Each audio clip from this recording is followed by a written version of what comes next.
Hello and welcome to this episode of Macro Sutra. I'm TCA Sharad Raghavan, Deputy Editor at ThePrint.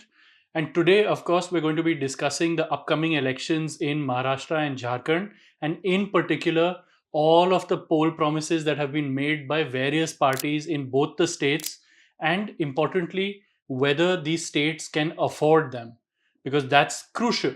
So, now to discuss all of this, to go into the finances of the two states, we have with us, as always, Radhika Pandey, Associate Professor at NIPFP.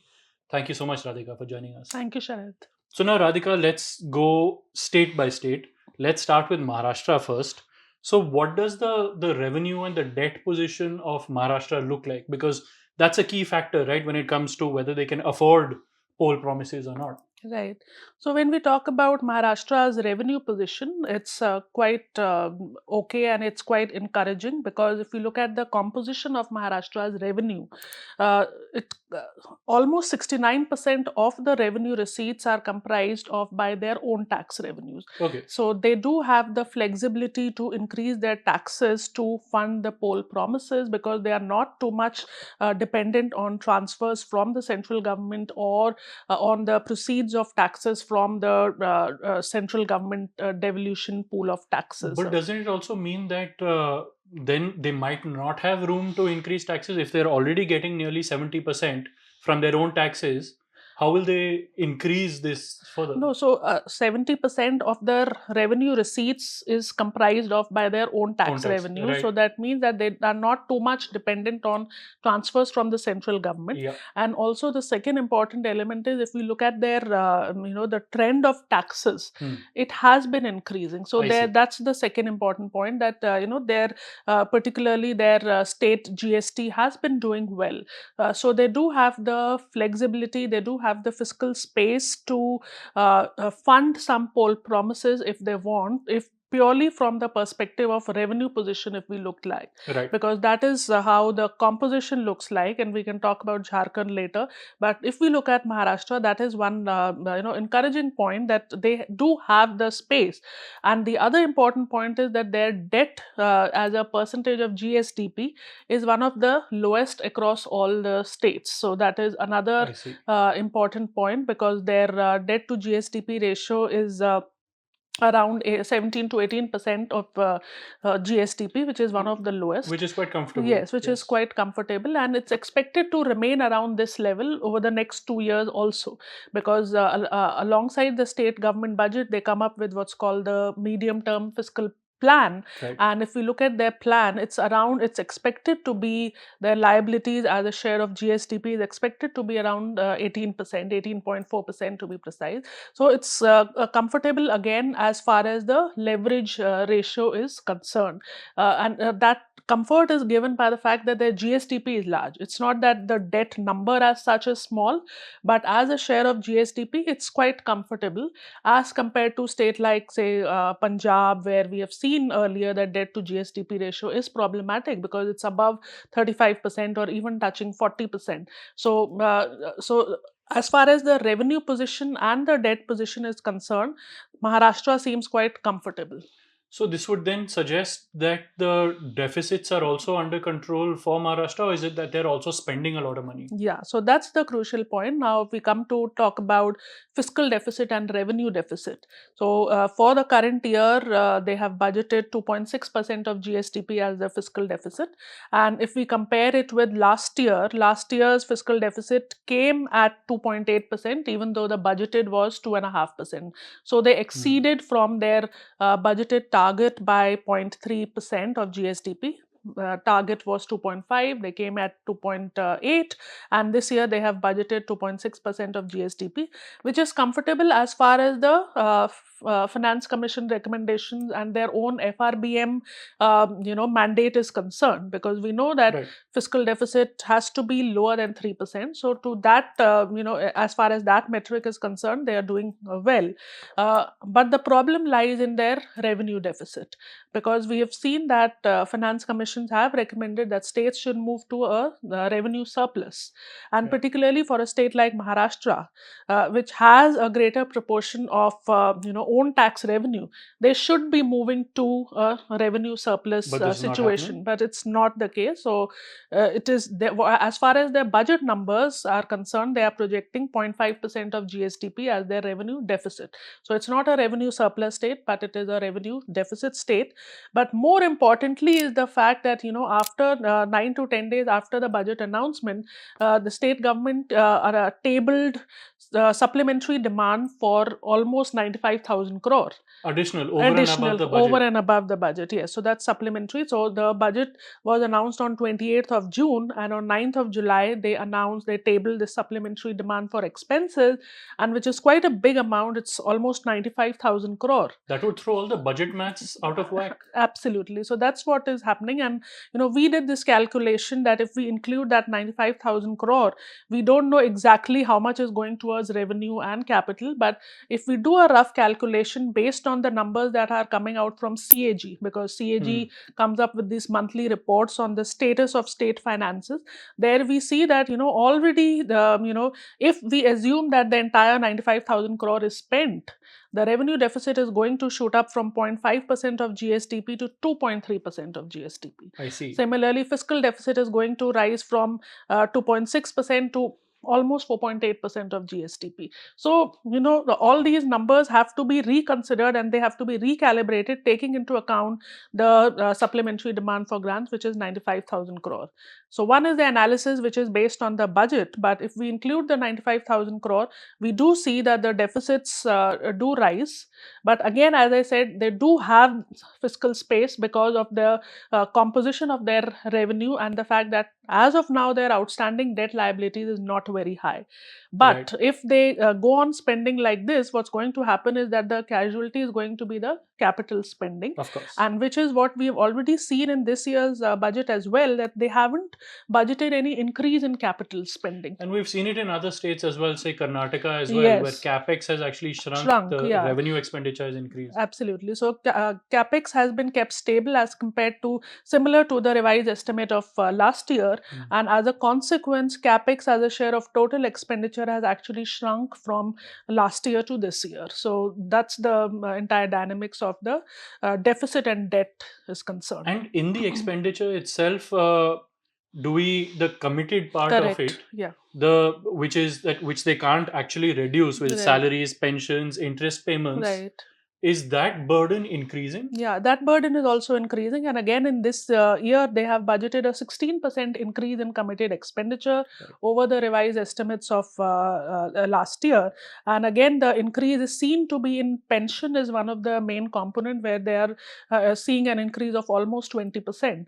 So again, all these things that one, the supplementary demand for grants, tabling of supplementary demand for grants, and the fact that this year committed expenditure is now occupying 55.5% of revenue receipts. Right. So that limits the ability to ramp up capital spending in the current financial year.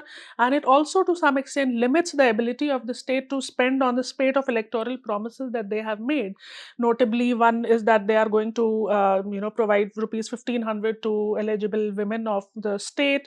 They're going to provide 3 gas cylinders, Right. and various other promises towards for youth and for employment generation. So it needs to be seen how they are on the one side going to maintain their committed expenditure, their commitment towards capex, their fiscal deficit mandate as per FRBM, and also electoral promises. So it's a complex web. And a balancing act. Yes, balancing act that they will have to do. Right. So, okay. So then now switching to Jharkhand, and I find this comparison also quite interesting because this is one pretty prosperous state and one relatively poor state. Right. And to just look at the finances, how they're both doing. So, Yeah. coming to Jharkhand, what do its revenue and debt positions look like? So, as far as the revenue position is concerned, it is in complete contrast to Maharashtra Okay. because Jharkhand's own tax revenue account for around 30 to 31% of their overall revenue receipts. So, what does revenue receipt includes? It includes the own tax revenue of the state, Right. its own non-tax revenue, as well as the proceeds of taxes from the central Center. government. So, Yeah. those are the and grants and aid. So, these are the four components of revenue receipt, and own tax revenue component is 30 to 31% as compared to almost 69% in Maharashtra. So that is one contrast between the two states.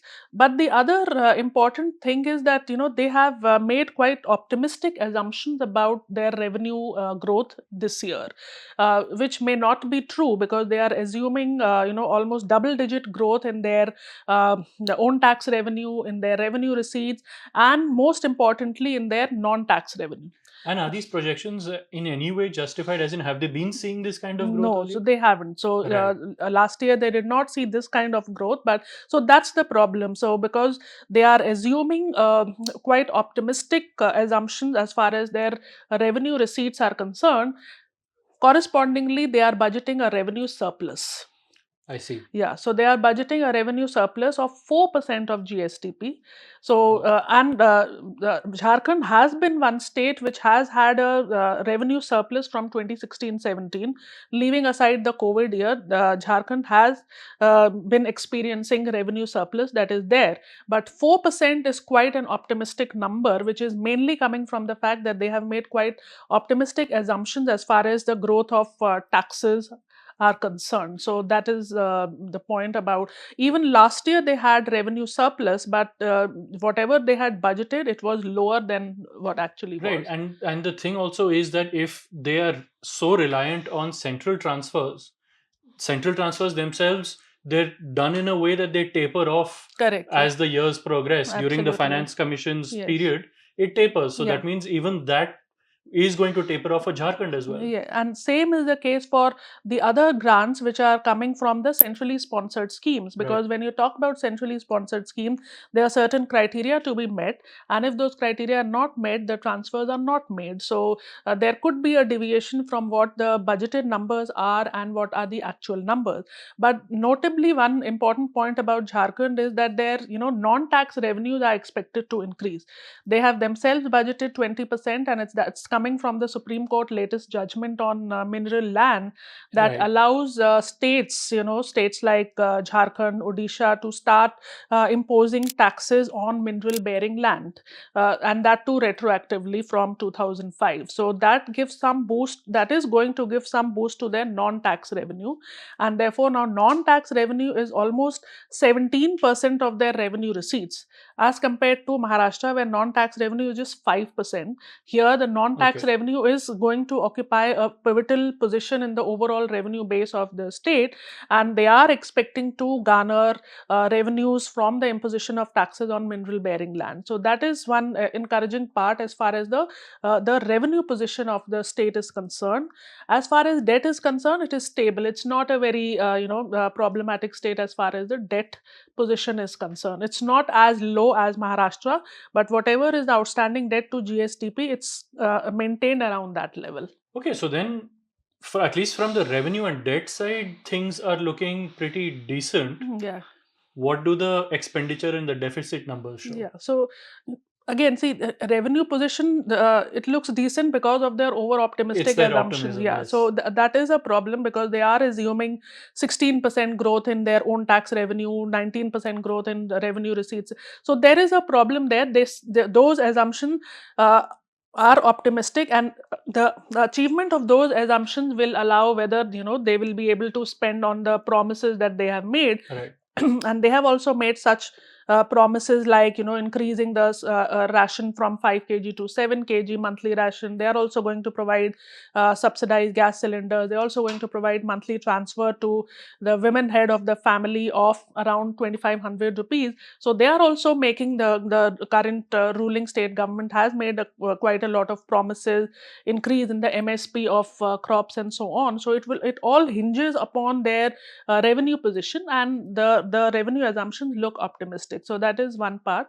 The other, as I talked about, their deficit, we've already spoken about. Their revenue, they are projecting a surplus of 4%. Yeah, revenue And surplus. fiscal deficit, they are projecting a deficit of 2%. So again, Okay. there could be the surplus could be lower than 4% because of the optimistic revenue assumptions. Now, coming to the expenditure, the good part about Jharkhand is that the share of capex as part of the total expenditure is rising. So there seems to be some policy focus towards increasing capital outlay, and that is visible in the data as well. Uh, Capital outlay as a share of total expenditure has increased from 16.5% in 2022-23 to almost is now budgeted at 20% in 24-25. So that's an encouraging feature. Right. And also in terms of their growth, they are projecting an 11% increase in capital expenditure and a 4% increase in revenue expenditure. So the priorities are such that there is, and that's also visible from the budget speech. Whatever the speech is there, the budget that was presented in February, there seems to be a focus on improving the capital base and improving and increasing capital expenditure. So that is the point about capital expenditure. On committed expenditure, they again, there is a problem with their assumption that they have assumed that they are going to decrease the outlay on committed expenditure. How? Yeah, how? That's the problem, because last year again there was an increase, and now they are budgeting a decrease in capital expenditure by 1%. Committed expenditure. Committed expenditure, Yeah, sorry, committed expenditure by 1%. And last year there was an increase in each of these three constituents: the salaries, pension, interest payment, and salaries and interest payments grew by 20%. So on top of that, now you are assuming that committed expenditure is going to be 1% lower than the revised estimate. So with Jharkhand, everything looks good in terms of the composition of capital expenditure, revenue surplus, but it is their assumption that seem to be quite way off the actual realities. And Right. it is the correctness of the assumption that will determine how far the government is able to fulfill the poll promises. Okay, and so now we have a few audience questions. Sankalp asks, now this is not purely an economic question, but it's an interesting one. He says, beyond affordability, don't you think it's time to issue the whip on the legality of these promises? Rollbacks and unfulfilled promises has become almost a norm. Unlike social commitments, freebies or welfareism are very tangible promises. So you actually know how much they're going to cost, or you have an estimate, and so failure to deliver should be deemed electoral fraud and should involve heavy penalties. Mhm. What is your take on this? So it is true, but the thing is that your manifestos are political documents. They are not Right. legal documents, and Yeah. they are not they cannot be taken to the court for enforcing. And it's up to the voters or the electorate to decide about and they all come with caveats. So it's known, and the biggest punishment is that the next term they won't get the power if they are not able The to people fulfill. will realize Yeah, that. people will Yeah. realize that there are these promises are not something that will be fulfilled. So the next term they will not get into power. So it's that learning experience, and that is a part of the growing process of the democracy. And I don't think that at this juncture we are in a position to term it as electoral fraud and to start having some framework for penalties. Or It's penalties, yeah. yeah, so it's more of a political document, and it's not a legal document. And so therefore at this moment it's about the judgment, the maturity of the electorate to think through the read the manifestos and decide whether it's something that can be fulfilled or not. And particularly, all of them should watch the print and watch Macro Sutra to know whether these poll Correct. promises are Yeah. affordable, Yeah. can be done, or not. But we also have a question from Aditya. He asks, do you think that are there any common economic problems that are faced both by a wealthy state like Maharashtra and an economically weaker state like Jharkhand? And from a resource perspective, is Jharkhand better off than the other so called backward states of India because of the presence of resources like coal? Yeah, so it has two parts. One is the common problem. Hmm. So the common problem that we see is of what is called fiscal marksmanship, in the Right. sense that you are budgeting something, the revised estimates are something, the actuals come in to be completely different from the budgeted and the revised estimate. So that is a problem that spans across most of the states. In some states, the severity of the problem is lower. In some states, it is much more intensive. But in the two states that we talked about, there is this problem is there, that there is a deviation. There is a deviation between the budgeted estimates and the revised estimates, as far as particularly as far as the deficits are concerned. So Right. that's one common problem, and the other common problem is that these states have to limit their spending on committed expenditure. For Maharashtra, the numbers are telling us that they are continually increasing their share of revenue receipts on committed expenditure. For Jharkhand, while the numbers they are, the assumptions are such that they are saying that they are going to reduce, it seems unlikely Yeah. that they are, it's possible to reduce. So that are two common problems. And as far as Jharkhand is concerned, yes, it's better off as compared to other states, because we have seen, firstly, there is a policy push towards capital expenditure, and that's Hmm. visible across some of the years that we have seen. And the other is that their reliance on non-tax revenues makes them, give them the ability to at least now start increasing taxes or imposing taxes on mineral bearing land. They have already passed some legislations to this effect, so that gives them some fiscal headroom to spend and not just focus on their own tax revenue, which in comparison to Maharashtra is a smaller proportion of their overall revenue receipt. So Jharkhand, the good part is their non-tax revenue, that the tax that they can now collect from the mineral bearing land, which will give them some fiscal space. Okay, so well, there you go. I mean, it's tough to put all of it into one nutshell, but basically, there are some common issues between in the finances of both Maharashtra, a rich state, and Jharkhand, which is a relatively poorer state. This is that neither of them is very good at, targeting at their fiscal targets. They, like for Maharashtra, for example, they released a budget, and then within what, 90 days, Yeah. they released a, 9 days. or within 9 days, sorry, they released a supplementary demand for grants, which means that they increase the amount of that they plan to spend, which means all of their fiscal targets that they said in their budget will go completely off track by a significant amount.